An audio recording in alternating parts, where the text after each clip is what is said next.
যে 5 স্থানে যদি আপনি ফলো না করেন বা এই 5টা স্থানকে যদি নিয়ন্ত্রণ করতে না পারেন, তাহলে এই জায়গাগুলোতে বদজিনের আসর পড়ে এবং আপনার শারীরিক ক্ষতি করতে পারে।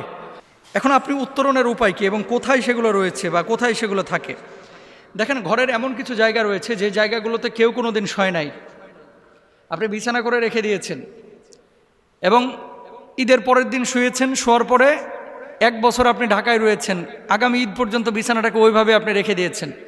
এইরকম বিছানা আপনারা রাখবেন না। 2 নম্বর, আলমিরার মধ্যে এমন কিছু কাপড় চোপড় আপনারা রাখেন যে কাপড় চোপড়গুলো আপনি খুলেন না সহজে। 5 মাস 6 মাস 7 মাস চলে যাচ্ছে, কিন্তু কাপড়গুলো আপনি খুলে একবার দেখেনও না, ফলো করেন না, তাকান না। যদি এরকমটা হয়ে থাকে তাহলে আপনাদেরকে অবশ্যই যে কাজটি করতে হবে, এই চাদরগুলো এবং এই ঘরগুলো যাতায়াত করতে হবে, ঝাড়াঝাড়ি করতে হবে এবং ব্যবহার করতে হবে। রাসূল সাল্লাল্লাহু আলাইহি ওয়াসাল্লাম কি বলছেন?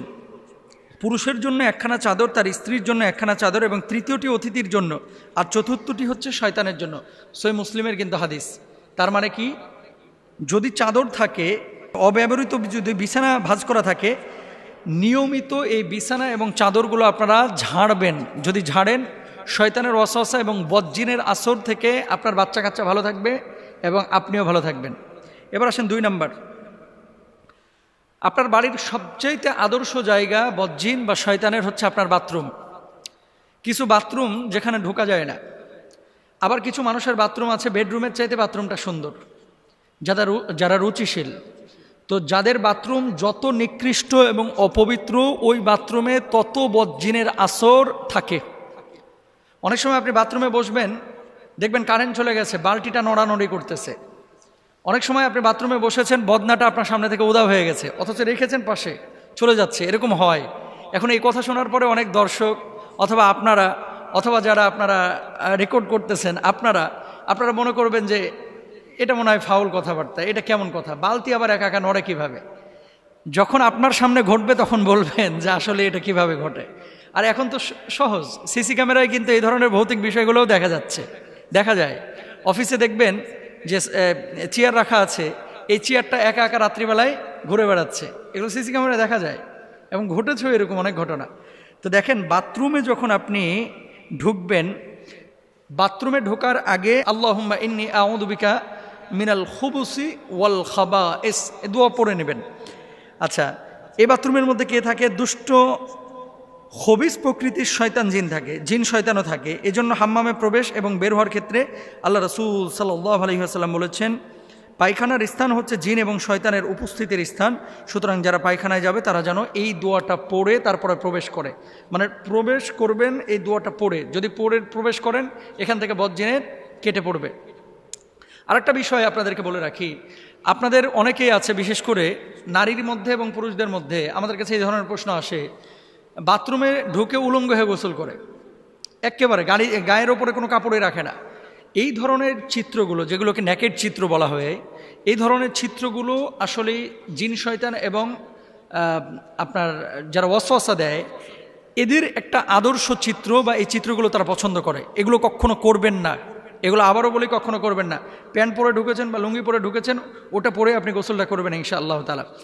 আর কিছু মানুষ দেখবেন উপুর হয়ে শয়, মানে নিতম্ব উপরের দিকে, বুকটা নিচের দিকে, বালিশের ওপরে বুকটা রেখে উপুর হয়ে শয়, এভাবে আপনারা শোবেন না।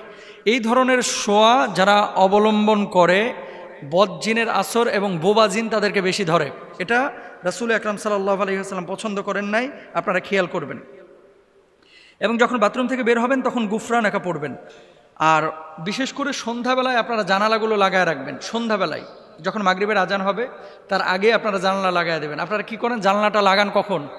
রাত 10টার পরে, অথবা মশা আসলে লাগান, তাছাড়া লাগাইতে চান না। পোকা আসলে লাগান, কিন্তু পোকা মশার চাইতে বড় শয়তান হচ্ছে জিন, যারা বদজিন, এগুলো আপনার ক্ষতি করতে পারে, এটা খেয়াল রাখবেন। 3 নম্বর আসেন, কিছু জামা কাপড় আপনারা দীর্ঘদিন ঝুলায় রাখেন এবং রাসূল আকরাম সাল্লাল্লাহু আলাইহি ওয়াসাল্লাম বলছেন, তোমাদের জামা কাপড় ভাঁজ করে রাখো, কারণ এসব জামা কাপড়ের কাছে দুষ্টজনেরা ফিরে ফিরে আসে, আর শয়তান ভাঁজ করা জামা কাপড় পরে না, মেলে দেওয়া পোশাক পেলে পরিধান করে। এটা সিলসিলা জাইফার মধ্যে রয়েছে 2801 নম্বর অংশে। মেন কথা হচ্ছে, আপনি যখন কোনো পোশাক পরছেন, এই যে আমি আজকে জুব্বাটা পরেছি, নিয়ে যে আমি ঝুলায় রেখে দিলাম, 7 দিন 8 দিন এটা আর পরি না। এই পোশাকগুলোর মধ্যে ঘাম থাকে, অপবিত্র জিনিস থাকে, অথবা ময়লা আবর্জনা থাকে। এই পোশাকগুলো জিনদের মানে বদজিনের একটা আদর্শ পোশাক, এগুলো তারা পছন্দ করে, এগুলোর উপরে প্রভাব ফেলে। আচ্ছা, আরেকটা বিষয় আপনাদেরকে বলি, অনেকে চর্বি আপনারা খেয়েছেন, খেয়ে হাতটারে আপনারা গামছার সাথে মুছে তারপরে রেখে দেন, এগুলো করবেন না। যেখানে চর্বি, গরুর গোশত খেয়েছে, টিস্যু দিয়ে মুখটা মুছে টিস্যুটা আস্তে করে ওই বিছানার কোনায় ফেলায় থুয়ে দেয়। এগুলো জিনের খাবার এবং জিনেরা এগুলো পছন্দ করে।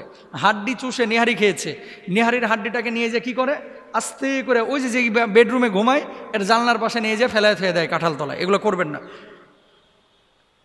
প্রাণী বা মানুষের মূর্তি, পুতুল, যেই ঘরে যত বেশি ছবি, পুতুল এবং মূর্তি থাকবে সেই ঘরে জিন তত বেশি ঢুকবে, বদজিন, খারাপ জিন, রহমতের ফেরেশতা ঢুকবে না, এটা খেয়াল রাখবেন ইনশাআল্লাহ। বিশেষ করে আপনারা টুথপেস্ট, শ্যাম্পু, মেয়েদের মেকআপ বক্স অথবা এমন কিছু ছবি আপনারা ঝুলে রাখেন। ক্লোজ আপ কিনছেন, কেনার পরে দেখতেছেন বেডি ওই দাঁত কেলায় হাসতেছে, ওটা নিয়ে যে আপনি ঘরের মধ্যে রেখে দিচ্ছেন।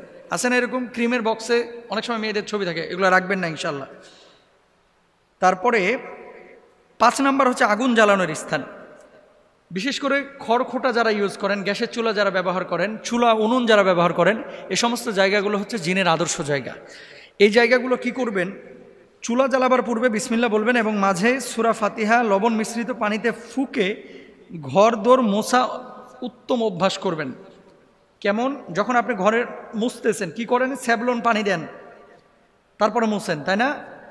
স্যাভলন মিশিয়ে তারপর মুছছেন না, এটা তো আপনি জীবাণুনাশক দিবেনই, কিন্তু ওই পানিটার মধ্যে কাজের বুয়াকে বলবেন একটু বিসমিল্লাহ বলে ফুৎকার দিও, সূরা ফাতিহাটা পারলে একটু সূরা ফাতিহা পড়ে ফুৎকার দিও, অথবা আপনি দিয়ে দিবেন, তাহলে কি হবে, ঘরগুলো নিরাপদ থাকবে ইনশাআল্লাহ তাআলা। তো এগুলো আমরা খেয়াল করবো, আল্লাহ তাআলা বোঝার তৌফিক দান করুন। পৃথিবীর মানুষ এমন দুটো জিনিস আছে, যখন পায় মানুষ মূল্যায়ন করে না, কিন্তু যখন হারায় তখন মাথা ঠুকে শত কান্না করে আর্তনাদ করে আর ফিরে পায় না। এই দুটি জিনিস বড় দামি জিনিস পৃথিবীর বুকে। দেখেন, টাকা আজ আছে কাল নাই, আপনার বাড়িটা আজ আছে কাল নাই, আপনার সম্পদ আজ আছে কাল নাই, কিন্তু এই দুটি জিনিস সবচেয়ে মূল্যবান আপনার জীবনে। আচ্ছা, আপনাকে বলি একটা কথা, সেটা হচ্ছে আপনার স্ত্রী আপনার জন্য রোস্ট রান্না করেছে, পায়েস রান্না করেছে, গরু, খাসি, মুরগি যা আছে আপনি যা পছন্দের খাবার সব রান্না বান্না করেছে, কিন্তু আবারও বলি কিন্তু আপনার শরীরটা ভালো না, পেটে পীড়া, গোশত হজম হয় না, আপনি খাইতে পারেন না। এই অসুস্থ অবস্থায় যদি আপনার স্ত্রী ভালো ভালো খাবার আপনার সামনে দেয়, কেমন লাগবে? আপনি রাগান্বিত হবেন, আরও ক্রোধান্বিত হবেন, হয়তোবা বউর ওপরে হাত তুলবেন, নাউজুবিল্লাহি মিন যালিক। এটা ভালো কাজ না। দুইটি জিনিস এমন রয়েছে যেই দুইটি জিনিস আল্লাহ তাআলা মানুষকে দিলে মানুষ যখন পায় তখন মূল্যায়ন করে না। কি হাদিসের মধ্যে দেখেন, সহিহ বুখারী হাদিস 6412 নম্বর হাদিস, আল্লাহ রাসূল সাল্লাল্লাহু আলাইহি ওয়াসাল্লাম বলছেন, নি'মাতানে মাকবুনুন ফীহিমা কাসীরুম মিনান নাস, আস-সিহহাতু ওয়াল ফারাগু। দুটি জিনিস এরকম আছে, মানুষের মধ্যে অধিকাংশ মানুষ দুটি নিয়ামতের খুব অবহেলা করে। একটি হলো সুস্থতা আর অপরটি হলো অবসরতা। আস-সিহহাতু ওয়াল ফারাগু। মানুষ যখন সুস্থ থাকে তখন মানুষ কিন্তু আল্লাহর সাথে গাদ্দারি বেঈমানি বেশি করে। মানুষ যখন অসুস্থ হয়ে যায়, অপারেশনের সময় হয়, হার্টে ব্লক তৈরি হয়, কিডনিতে ইনফেকশন দেখা যায়, ফুসফুসে কোনো ধরনের সংক্রমণ দেখা যায়, মানুষ কিন্তু সামনের কাতারে নামাজ পড়ে। খেয়াল করে দেখেন, বড় কোনো রোগ যখন ধরা পড়ে মানুষ নামাজ ছাড়ে না, কিন্তু যখন রোগ নাই, মানুষ সুস্থ সবল স্বাভাবিক, তখন নামাজ পড়ে না। কুরআনুল কারীমের 11 নম্বর পারার 10 নম্বর পৃষ্ঠায় আল্লাহ তাআলা কি বলছেন খেয়াল করেন, সূরা ইউনূসের মধ্যে, ওয়া ইদা আযাকনা আন-নাসা রাহমাতাম মিন বাদি দাররা আমাসসাতহুম ইদা লাহুম মাকরুম ফি আয়াতিনা। মানুষকে বিপদ আপদের পরে আমি আল্লাহ তাআলা যখন সুস্থ স্বাভাবিক জীবন দান করি, মানুষ আল্লাহর সঙ্গে গাদ্দারি বেঈমানি করে। ওখানে চমৎকার করে উদাহরণ দেওয়া হয়েছে, ওয়াজারাইনা বিহিম বিরিহিন তাইয়্যিবা ওয়া ফারিহু বিহা জাতহা রিহুন আসিফ ওয়াজাআহুমুল মাউজু মিন কুল্লি মাকানি ওয়া যান্নু আন্নাহু মুহাইতা বিহিম। কি বলছেন আল্লাহ তাআলা? দুনিয়ার মানুষের গাদ্দারির উপমা পেশ করেছেন। কেমন গাদ্দারি করে মানুষ? যখন জলযানে আরোহণ করে, দেখবেন বরিশালে যখন মানুষ লঞ্চে যায়, ওই চাঁদপুরে যখন লঞ্চে যায়, কিছু মানুষ আছে কানের মধ্যে দুইটা বল্টু লাগায়া, হেডফোন লাগায়া ওই নাটক সিনেমা দেখে, নাচ গান দেখে, গার্লফ্রেন্ড বয়ফ্রেন্ড আলাপ আলোচনা করে, এরকম আছে কিন্তু অসংখ্য মানুষ। দক্ষিণা বাতাস যখন গায়ে লাগতেছে, আহা কি শান্তি, সেই রাম ওয়েদার, এরকম কিন্তু বলে থাকে, সেই রাম ওয়েদার, সেই রকম আবহাওয়া। আল্লাহকে একটাবারের জন্য স্মরণ করে না যে এত বড় জাহাজটা এই সাগরের বুক চিরে কীভাবে সামনে এগিয়ে যাচ্ছে, একটাবারও খেয়াল করে না। হয়তো বা কিছু বুড়া থুত্থুরা মানুষ যাদের মোবাইল নাই, বাটন ফোন নিয়ে বসে থাকে, এগুলো খালি আল্লাহ বিল্লাহ করে। আর যুবক যত আছে, যুবতী যা আছে, দেখবেন খালি ছবি তুলে, সেলফি তুলে, আর এই যে মোবাইল নিয়ে ব্যস্ত। অথচ আল্লাহ তাআলা কি বলছেন, বান্দা স্মরণ করলি না, ওয়াজাহুমুল মাউজু মিন কুল্লি মাকানি ওয়া যান্নু আন্নাহুম উহাইতা বিহিম, হঠাৎ ঝড় আমি উঠায় দিলাম, বড় বড় ঢেউ যখন আছড়ে পড়তে লাগলো, জাহাজটা যখন হেলে দিল, কাঁপাকাঁপি শুরু করে দিল, মানুষ তখন বলে লা ইন আনজাইতানা মিন হাযিহি লানাকুনান্না মিনাশ শাকিরিন। মানুষ কত বড় গাদ্দার দেখেন। ওই সময় যখন সুখে ছিল, যখন সাগর স্বাভাবিক ছিল, নদী যখন স্বাভাবিক ছিল, আল্লাহর কিন্তু তখন ডাকে নাই। এখন ঝড়ো হাওয়া আর বড় বড় বাতাস ঢেউ আল্লাহ দিচ্ছে, এখন মানুষ বলে কি, আল্লাহ নিজে বলতেছে লা ইন আনজাইতানা মিন হাযিহি লানাকুনান্না মিনাশ শাকিরিন। আল্লাহ বাঁচার তো কোনো উপায় নাই, কোনো মতে এই বিপদটা থেকে আল্লাহ উদ্ধার করো। কি করবে ও? সারা জীবন আপনার কৃতজ্ঞতা স্বীকার করব। আল্লাহ বলছেন ফালাম্মা আনজাহুম ইদাহুম ইয়াবগুনা ফিল আরদি বিগাইরিল হক। ওই মানুষগুলোকে যখন ওই বিপদ থেকে উদ্ধার করে আমি আল্লাহ রাব্বুল আলামিন উপকূলে ভিড়াইয়া দিলাম, উঠায় দিলাম, ইয়া আইয়ুহান নাস ইন্নামা বাগিয়ুকুম আলা আনফুসিকুম মাতাল হায়াতিদ দুনিয়া। মানুষ উঠেই গাদ্দারি করে, সিজদা দেয় না আল্লাহকে, তখন নাবিককে ধন্যবাদ দেয়।